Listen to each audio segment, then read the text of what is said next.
April 22 रे जो घटना घटी पहलगाम रे तापर तो सरकार ऑपरेशन सिंदूर भी करथिले तापर से आउ तापर कौन है कौन नहीं आम मनरू भी चली जाइतिला किंतु आज जेतेले देखिले जे ना ऑपरेशन महादेव रे 3 जन आतंकवादी निपात होती सेटा जानिकिना खुशी लगे कहीं मनरे थिला जे बोधे सेठी तो पाकिस्तान उपरे लड़ाई हो गला आउ किछि बोधे स्टेप उठा जीवनी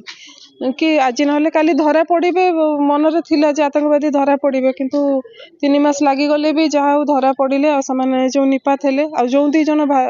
पलि जाने भी धरा पड़े आज सोमवार रे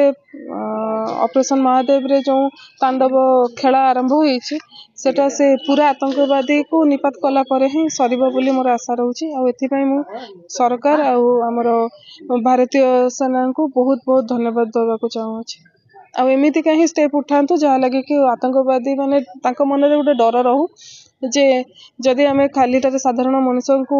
हैरान करिवु ताले सरकार आ भारतीय सेना सब सजग होइकिना अछंती आ से माने एमिति का स्टेप उठेबे जेटा कि निजे आतंकवादी माने भी सहबा को कष्ट हो।